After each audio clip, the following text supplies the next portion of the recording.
It's about 9 p.m. here in the UK, and I just want to drop this message real quick. I think it's actually easier for me to do a live stream than making a video, recording a video, editing it, and uploading it. So I'll be very, very fast with this. Something prompted me to do this video, or rather to do this audio because you can't see me. This evening, I was talking to one of my friends. She actually lives here in the UK too. And we're talking about a cousin of hers because I know that's her cousin. We were all secondary school mates. And I was asking her, I told her, your cousin sent me a message on Facebook that she's always disturbing me, like sending me messages. Dora, I want to travel. How can I travel out? How can I get, a visa? What route can I take to travel out of the UK and to travel out to the UK? Or she either wants UK or Australia. So I said to her that I really have not much idea on, the routes you can take. But why don't you ask your cousin? Because her cousin stays here in UK. And her cousin, I know, has actually helped two people to come over to the UK. And it's not as if they told me. I know these people she brought to the UK. How she did it, I don't know. But I told her, why don't you tell your cousin? Your cousin has brought two people to the UK, so she should be in better position to help you cross. And when I said that, she just laughed and she was like, Dora, forget to. You won't understand what I've been going through. That I have been begging this my cousin to bring me or to help me, even if I have to pay for the process. So we kind of ended it there. But that brought me to a kind of deep thinking. A lot of people are very quick to discourage people that want to relocate. I always tell anybody I come across back home, if you want to relocate, if you have the means to relocate, if you are capable to help yourself move, please do. Please do. See, I don't sugarcoat things. I know the way our economy is back there. I know the way things are.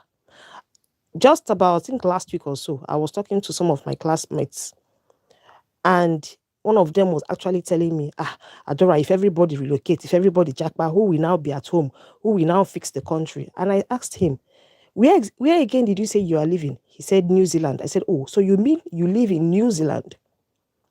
And you are expecting people that live back home and are stressing out, struggling to remain there. Why don't you go home and fix the country? You are actually in New Zealand enjoying the security, enjoying the fresh air, enjoying the peace of mind, enjoying the free education for your children, enjoying the social benefit, enjoying everything, the country has to offer. And you are asking people back home to stay there and fix the country. Now, this is one of the selfishness of our people I don't understand. I remember about 15 years ago, when I was still back home, when I was still in Nigeria, my friend, it's not as if he's a distant friend, though, my own friend was living here in UK before then. She's been in UK now for, let me say, close to 20 years. 15 years ago, I was still in Nigeria. But I came on a visit to UK, just normal visit. I spent 2 months. So when I came, after 1 month, my friend was like, Ada, you still there around? I said, hey, now, my visa never expired now. She was like, won't you be going back? And I asked her, why are you chasing me back? What's the rush? She said, no, that she's not chasing me back. Oh. Why she's only asking is that, this country is hard, though. The country is hard. It's very tough. I won't be able to cope. I should come and be going. That the reason why she's telling me is because I cannot, even them that have been here for years, they are going through hell. They are suffering, that she's going through a lot. That she cannot stay in this UK, or that UK is hard, UK is tough. And I said, is it that bad? She said, it's very bad, though, especially with her child, that her child is, very stubborn. The child is very tough. It's very difficult to train, that she won't be able to raise the boy in this country, that the society, the environment is too kind of soft on training kids, that this boy is too stubborn. The boy is giving her stress. I was like, how old is this boy? She said It's not 2 or 3 years old. I said that. I was like, 2 or 3 years old child is giving you all this stress. Like, I don't get it. Is it a 3-year-old child that is making you stress out and complain, and you're telling me you want to go back home? Because she was giving me the impression that she wants to go back home. The child is putting her through so much stress. So I was like, okay. Oh. I went back home that night. I was thinking about it. I was like, this UK must be tough for this girl to be, telling me this. I thought she was actually advising me not to make the mistake she has made. But do you know what? Fast forward till now, she's still in UK, living large. When I mean large, living well.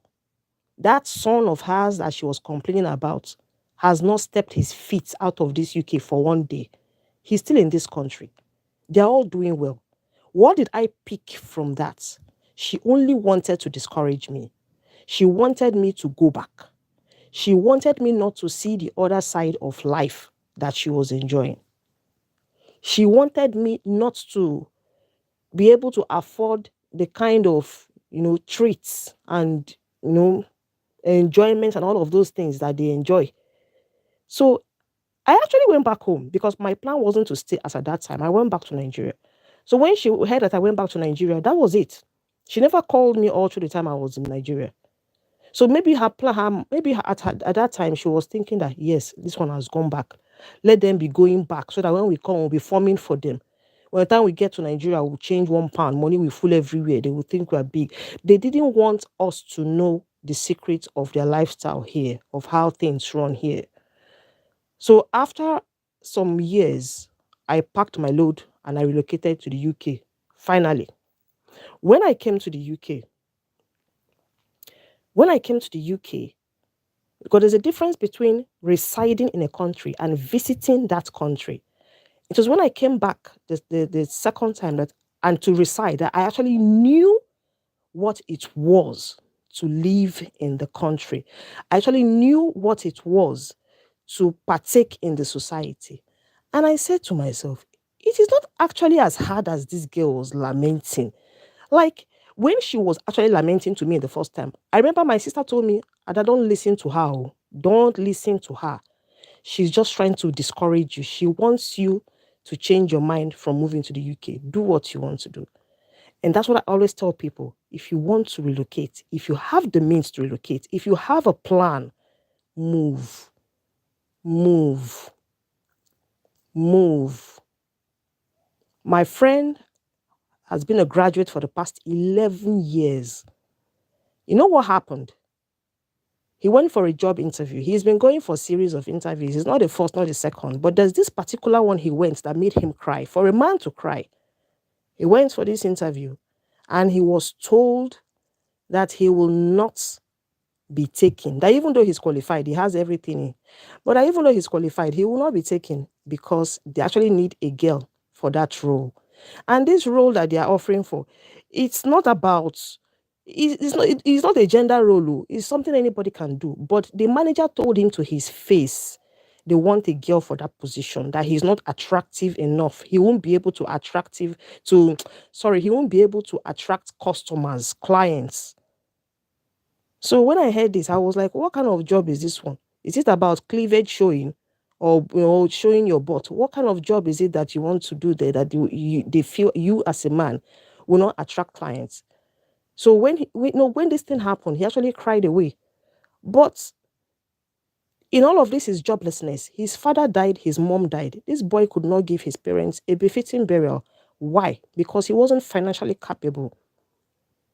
This was how he struggled. He managed and left the country. As we speak right now, he's in the US.